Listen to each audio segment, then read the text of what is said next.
I want to take you guys back a minute. So Tommy had the surgery in 74. You took 75 off. 76, you came back with a vengeance. Can you guys take me back to 1976? So, Marty, what was it like from your side of the fence here?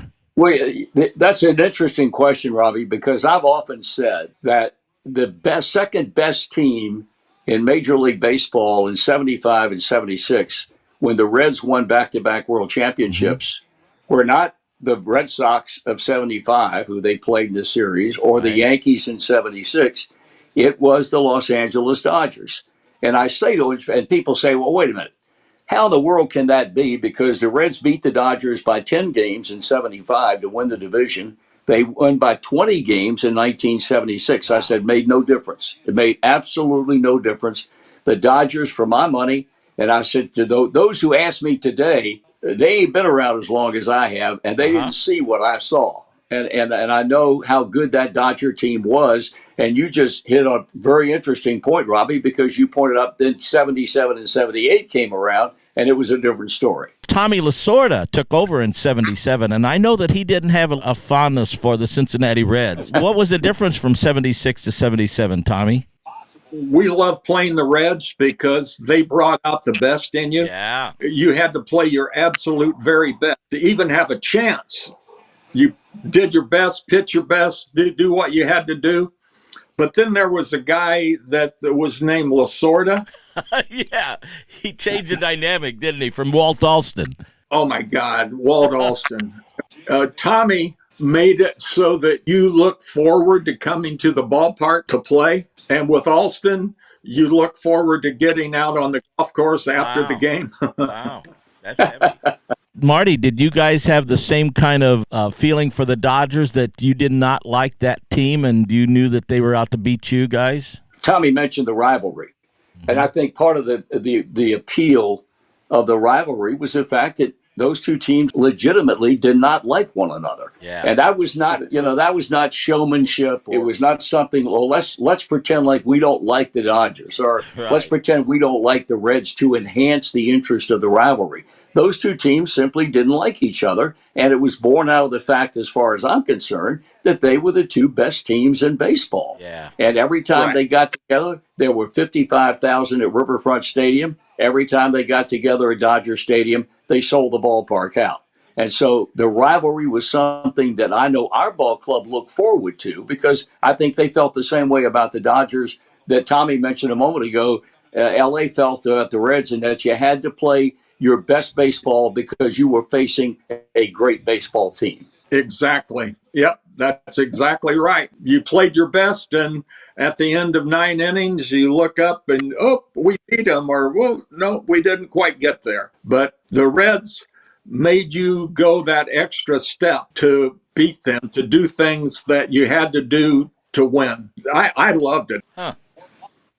There's a mutual friend that you each have, or had, I should say, who was the Dodger announcer, Vin Scully. I know that they're rivalry, so Reds didn't like the Dodgers didn't like the Reds. That's kind of a given. And there's no way the Reds didn't like Vin Scully, right, Marty? No, nobody ever disliked Vin Scully.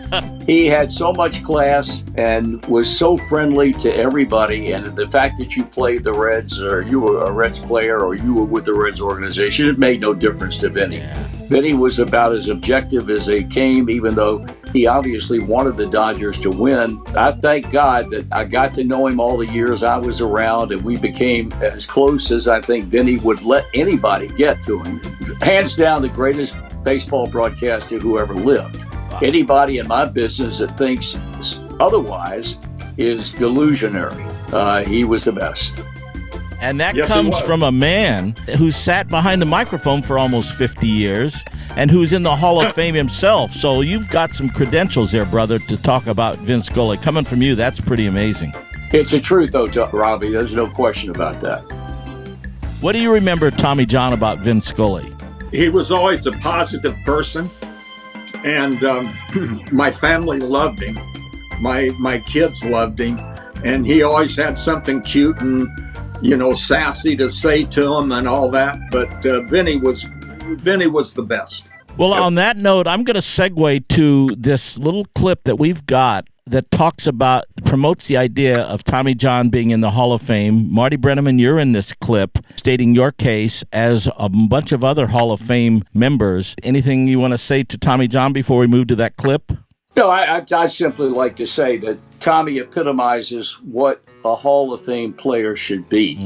And I say that not only from a longevity standpoint and a success standpoint, but the way he handled himself, the way he dealt with the media.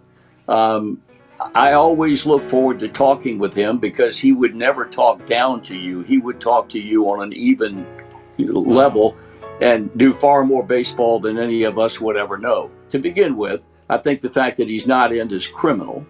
And I just hope the day comes when he can celebrate a plaque in Cooperstown, because that's where he deserves to be, and that's where he should have been a long, long time ago. From your lips to God's ears, brother. Thank you, Marty. I appreciate that. Yes, sir. You're welcome, pal. Thank you so much, Marty Brennaman, for spending some of your Hall of Fame time with us, brother. My pleasure, Robbie. It's always a pleasure to be with you and to see Tommy after all these years. Seeing you brings back wonderful memories from the decade of the 70s, and that was a special time for me and a special time for a lot of baseball fans.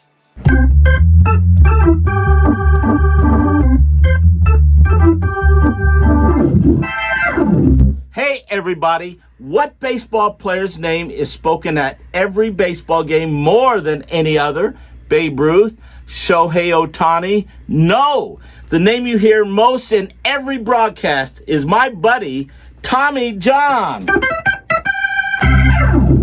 Tommy John has 288 wins, more than any pitcher not in the Baseball Hall of Fame.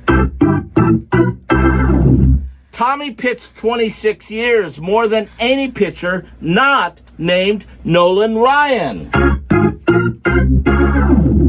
Tommy has a lifetime ERA of 3.34. His career WAR is 79.6, the 19th highest total for any pitcher since 1900. Tommy was the pioneer in the surgery that bears his name, a surgery that offers hope and continued prosperity to thousands and thousands of MLB players. Tommy should be in the Baseball Hall of Fame. Come on, MLB.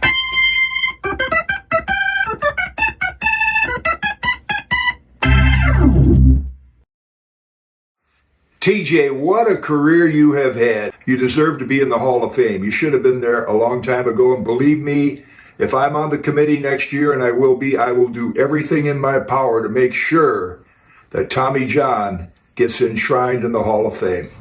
Hi, everybody. I'm Steve Garvey. I want to congratulate you for honoring a wonderful man, a husband, father, tremendous teammate, great American. Like the old saying goes, life is God's gift to us, and what we do it is our gift to him.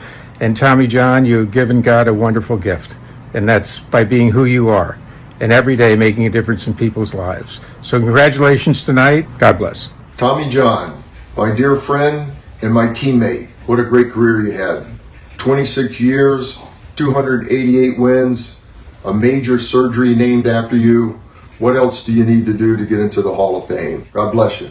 Tommy John, Marty Brennaman. And I want to add my name to the list of those who have congratulated you, and rightfully so. As far as a major league career is concerned, we all feel it's a Hall of Fame career. 26 years, 288 wins, a 334 earned run average. The wins, by the way, are more than over 60 pitchers who are currently in baseball's Hall of Fame.